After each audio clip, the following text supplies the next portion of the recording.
10 days ago, a so-called humanitarian chief from the United Nations issued a claim so dramatic it bordered on self-parody. 14,000 babies could die in the next 48 hours if aid does not reach them. This week's headlines followed suit.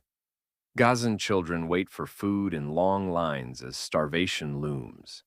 And Palestinian ambassador holds back tears while citing 1,300 child deaths. Numbers no one can confirm, accusations no one can verify, but the performance is powerful enough to bypass both. Meanwhile, on October 7th, 2023, hundreds of Israeli children were murdered, kidnapped, or maimed in a single day by Palestinians. And the world? It cried crocodile tears, then went back to tweeting about the poor Palestinian children. Let's be clear. The term Palestinian children is not a humanitarian reference anymore. It's a political weapon, a photo op, a hashtag, a bullet point in a blood libel. And yet, there are children in Israel too. But you wouldn't know it from watching the news or following the social media swarm, where the death or suffering of an Israeli child barely registers. The entire emotional universe of the Israeli-Palestinian conversation has been constructed as if there is only one side with children, only one side with innocence, only one side that bleeds.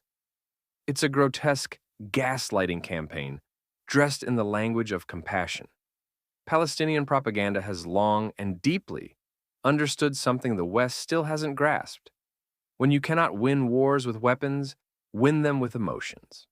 And what is more effective than children?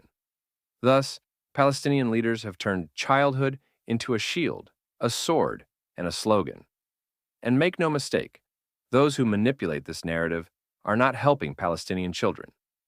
They are helping their jailers, kleptocrats, theocrats, and terrorists who use children not as a cause to be protected, but as currency to be spent.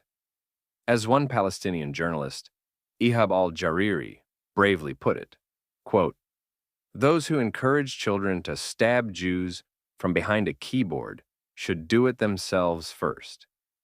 You're not helping Palestinians by promoting a fabricated nationalist cause engineered to exploit them. You're helping those who trade in the blood of children. And if you become a messenger for their narrative by repeating these emotionally manipulative half-truths, you are no different from the Hamas terrorist who forces a hostage to recite a scripted message for their family, meant not to inform, but to break.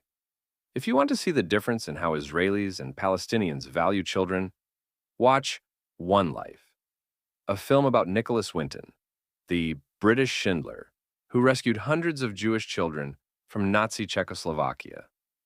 In scene after scene, Jewish parents make the ultimate sacrifice, desperately queuing for papers, for money, for a seat on a train that would save their children, but doom themselves.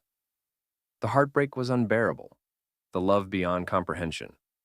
They died so their children could live. Contrast this with Palestinian parents at quote-unquote resistance rallies, declaring, "I would sacrifice my son for Palestine," and they do. This is not metaphor, it is policy.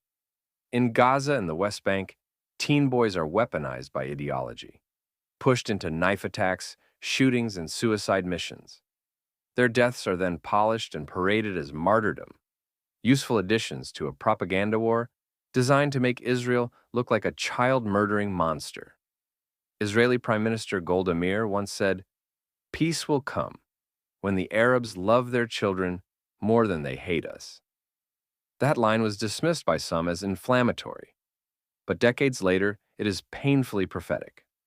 After October 7th, Israeli schools updated their bomb shelter drills.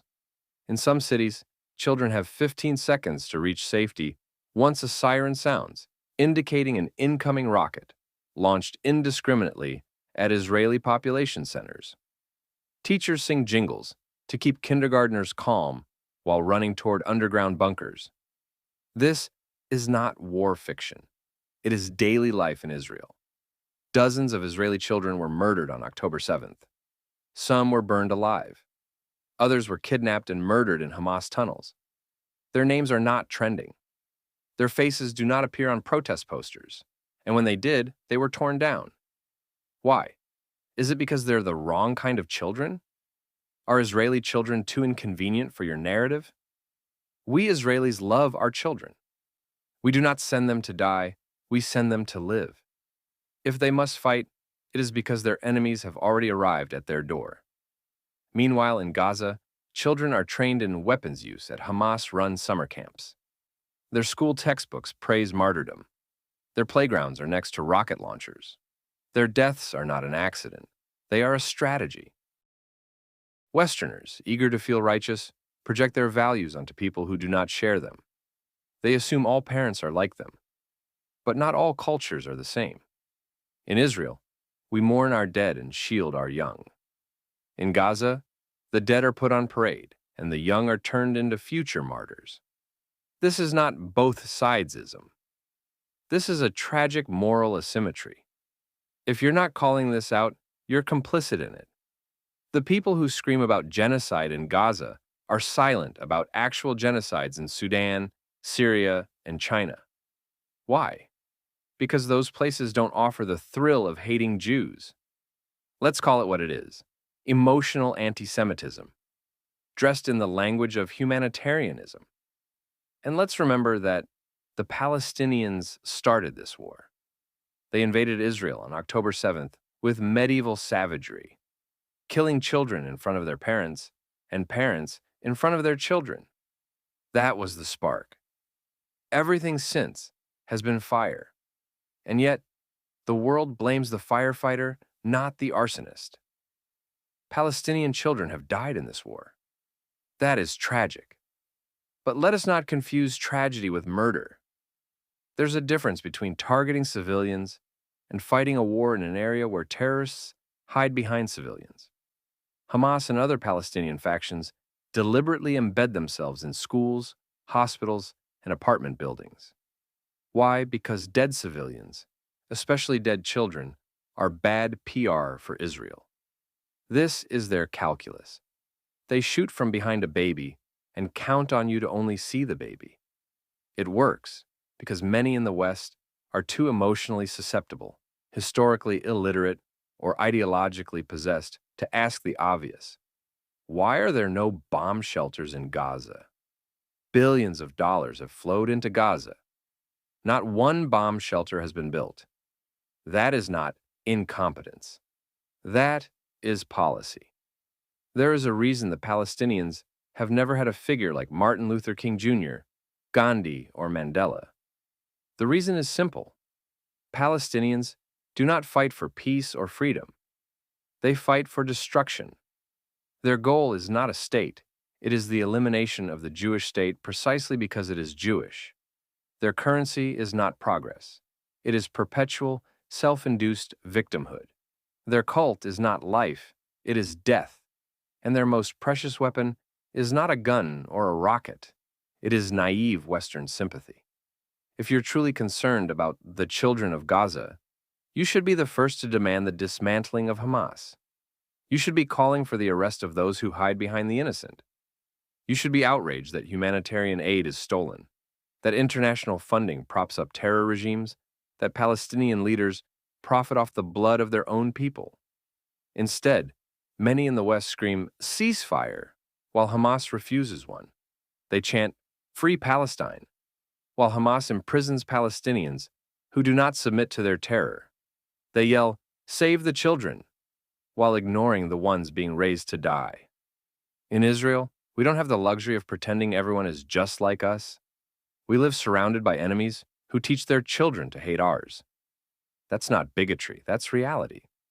And we teach our children to see clearly, to mourn their friends, to love their people, to stand ready when evil comes knocking.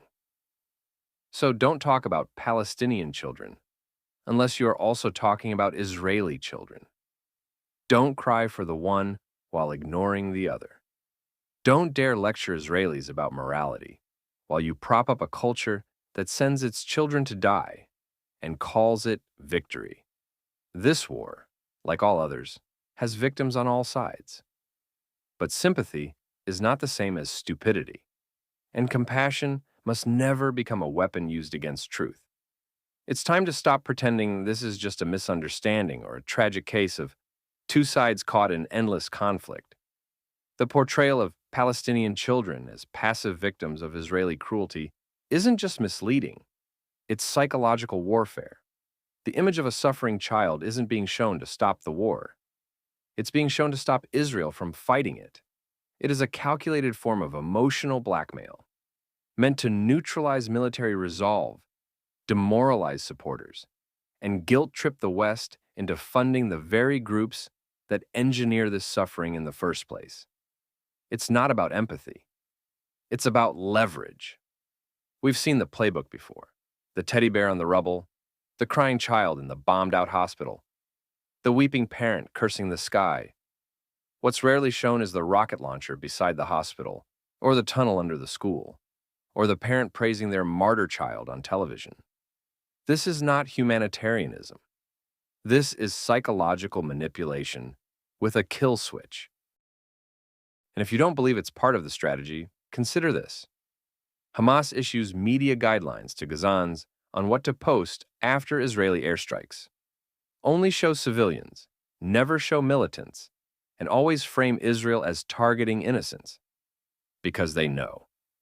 If they can control the image, they can control the narrative.